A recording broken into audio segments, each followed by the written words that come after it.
India versus England के टी20 मैचों में माई 11 सर्कल ऐप पर बनाएं अपनी टीम और जीते 1 करोड़ रुपए। वीवीएस लक्ष्मण की टीम को हराएं और 5 गुना कैश ले जाएं। डिस्क्रिप्शन में दिए लिंक से डाउनलोड करें माई 11 सर्कल का ऐप और पाएं एक्सक्लूसिव 20% एक्स्ट्रा कैशबैक और 1500 का बोनस।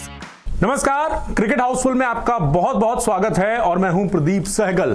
क्रिकेट हाउसफुल में आज सबसे पहले बात करेंगे टीम इंडिया के कप्तान विराट कोहली की। दरअसल इन दिनों एक डिबेट चल रही है कि क्या विराट कोहली की जगह टी20 फॉर्मेट की कप्तानी रोहित शर्मा को दे देनी चाहिए।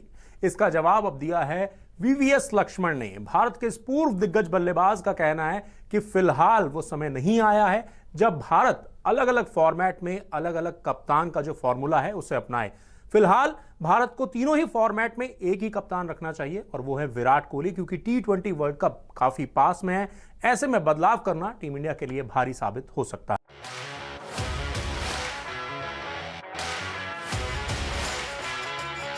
भारतीय कप्तान विराट कोहली को लेकर कई बार चर्चा होती है कि उन पर से एक फॉर्मेट की कप्तानी का दबाव हटा देना चाहिए। कभी कहा जाता है कि रोहित को टी20 की कप्तानी सौंप देनी चाहिए, तो रहाणे के ऑस्ट्रेलिया में जीतने के बाद उन्हें टेस्ट कप्तान बनाने की मांग उठती है। ऐसे में पूर्व भारतीय क्रिकेटर वीवीएस लक्ष्मण ने विराट की कप्तानी पर सवाल खड़े करने वालों को करारा जवाब दिया है। लक्ष्मण का कहना है कि कोहली एक ऐसे खिलाड़ी हैं जो हर फॉर्मेट में प्रदर्शन करते हैं। ऐसे में भारत के लिए अलग अलग फॉर्मेट के लिए अलग अलग कप्तान की चर्चा का कोई मतलब नहीं है। वीवीएस के हिसाब से मैंने हमेशा महसूस किया है कि जब तक आपके कप्तान पर कप्तानी का बोझ नहीं है और वो अपने प्रदर्शन से समझौते किए बिना इस जिम्मेदारी का आनंद लेता है। इस मामले में विराट की बैटिंग के साथ साथ ऐसा ही है। उन्हें हर फॉर्मेट में भारत का कप्तान बनाए रखना चाहिए अगर वो तीनों फॉर्मेट में उपलब्ध है। जाहिर है लक्ष्मण की बात सुनकर क्रिकेट विशेषज्ञ कहेंगे कि इंग्लैंड की टीम भी तो देखिए, उनके टेस्ट और लिमिटेड ओवर्स के फॉर्मेट में अलग कप्तान है और इंग्लिश टीम काफी सफल भी है।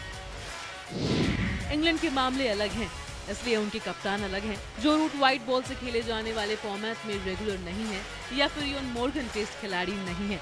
अगर कोई कप्तान तीनों फॉर्मेट का खिलाड़ी है और एक परफॉर्मर है तो उसे कप्तान होना चाहिए। इस बहस या चर्चा का कोई मतलब नहीं है। ये कोहली हैं जिन्होंने टीम को बनाया है।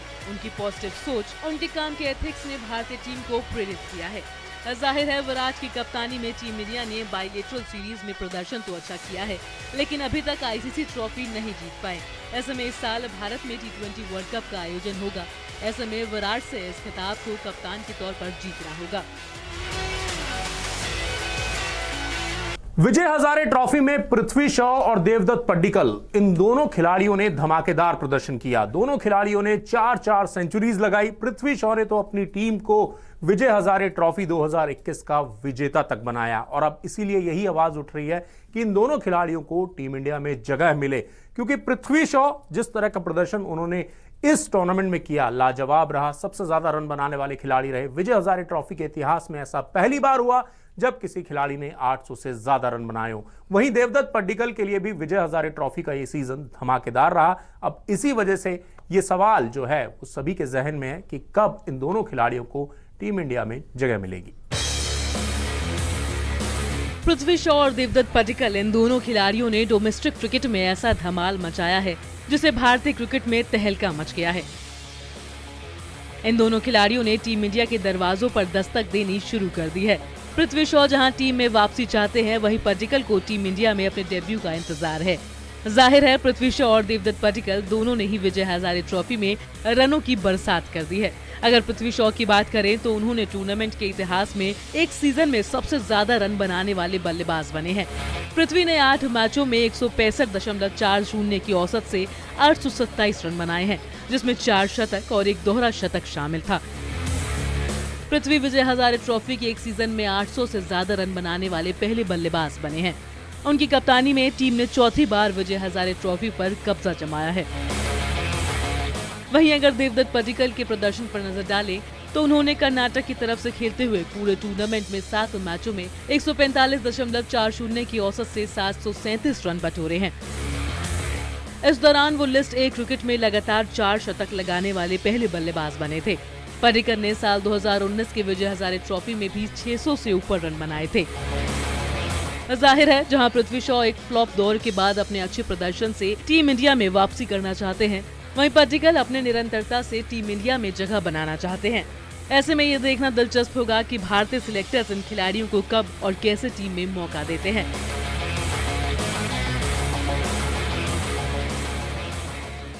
आईपीएल 2022 में मुंबई इंडियंस की टीम को बड़ा झटका लग सकता है, क्योंकि ईशान किशन और सूर्य कुमार यादव आपको मुंबई इंडियंस की टीम में आईपीएल 2022 में शायद ही खेलते हुए दिखाई दें, क्योंकि अगले साल आईपीएल का मेगा ऑक्शन होना है और आईपीएल ऑक्शन के रूल्स के मुताबिक कोई भी टीम जो है वो सिर्फ 3 कैप्ड प्लेयर्स को ही रिटेन कर सकती है। और क्योंकि अब सूर्य कुमार यादव और ईशान किशन पिछले T20 मैच में अपना डेब्यू कर सकते हैं, तो वो कैप्ड प्लेयर नहीं रह गए, अब वो कैप्ड प्लेयर हो गए। तो मुंबई इंडियंस के लिए सबसे बड़ा सिरदर्द होगा कि वो कौन से 3 खिलाड़ी होंगे जिन्हें वो रिटेन करे। इसी वजह से हम ये कह रहे हैं कि अब मुंबई इंडियंस के लिए शायद ही ये दोनों खिलाड़ी खेलते हुए दिखाई दें। टीम इंडिया के लिए दूसरे T20 में धमाकेदार ओपनिंग कर रन बनाने वाले बल्लेबाज ईशान किशन ने भले ही अपने पांव टीम इंडिया की प्लेइंग 11 में जमा लिए हों, लेकिन उनके और सूर्य कुमार यादव के लिए मुंबई के दरवाजे अगले साल से बंद हो सकते हैं, क्योंकि आईपीएल के रूल के अनुसार वो दोनों अगले साल मुंबई का हिस्सा नहीं बन सकते हैं, क्योंकि दोनों भारत के लिए अब क्रिकेट खेल चुके हैं। दरअसल जैसे ही सूर्य कुमार यादव और ईशान किशन ने भारतीय टीम के लिए अंतर्राष्ट्रीय स्तर पर डेब्यू किया, तो वैसे ही वो भारतीय अंतर्राष्ट्रीय क्रिकेटर बन गए। किशन ने शानदार 56 रन की पारी खेली, जबकि सूर्य कुमार यादव की बारी नहीं आई।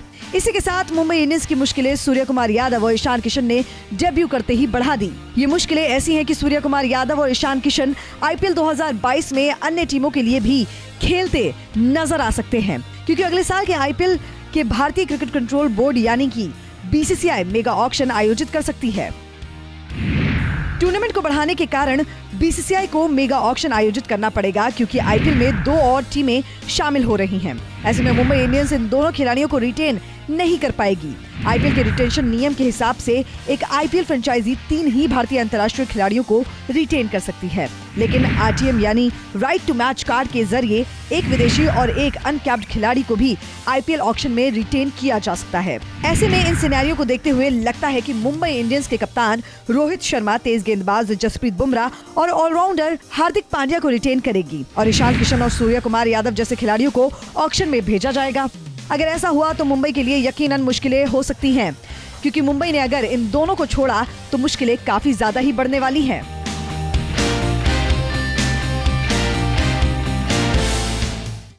भारत और इंग्लैंड के बीच खेले गए दूसरे T20 मैच में डेब्यू करने वाले ईशान किशन ने शानदार हाफ सेंचुरी लगाई, लेकिन जब ईशान किशन ने हाफ सेंचुरी लगाई तो दूसरे छोर पर विराट कोहली खड़े थे और ईशान किशन अपनी हाफ सेंचुरी लगाने के बाद भी उसे सेलिब्रेट नहीं कर रहे थे।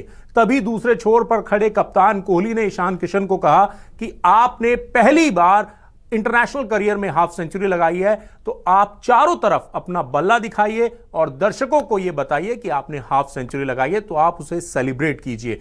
विराट कोहली के ये कहने की देर थी, ईशान किशन ने फटाफट से अपने कप्तान की बात मानी और चारों तरफ बल्ला घुमाया और सभी को यह बताया कि उन्होंने पहली बार T20 इंटरनेशनल में हाफ सेंचुरी लगाई है और उसका सेलिब्रेट भी किया।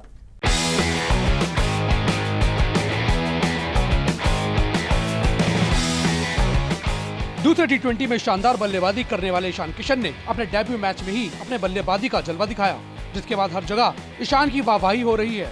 तो वहीं ईशान ने भी अपने बल्लेबाजी के बाद खुलासा किया कि जब उन्होंने अर्धशतक जड़ा था तो कप्तान कोहली ने उन्हें मैदान पर रहते हुए क्या कहा था। दरअसल मैच के बाद ईशान ने बताया कि जब वो कोहली के साथ बल्लेबाजी कर रहे थे तो उन्होंने उन्हें मैदान पर पूरी तरह से सपोर्ट किया था।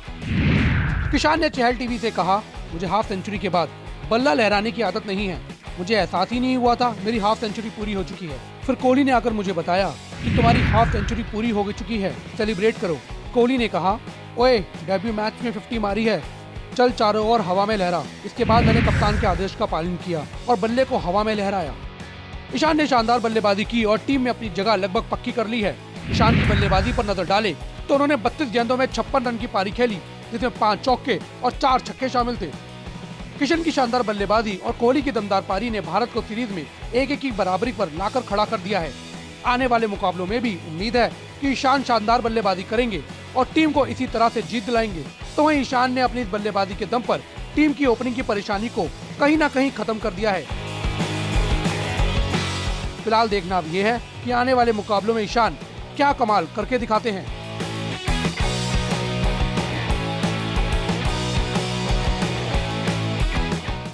इंडिया वर्सेस इंग्लैंड के T20 मैचों में माई 11 सर्कल ऐप पर बनाएं अपनी टीम और जीते 1 करोड़ रुपए।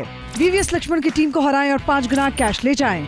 डिस्क्रिप्शन में दिए लिंक से डाउनलोड करें माई 11 सर्कल का ऐप और पाएं एक्सक्लूसिव 20% एक्स्ट्रा कैशबैक और 1500 का बोनस।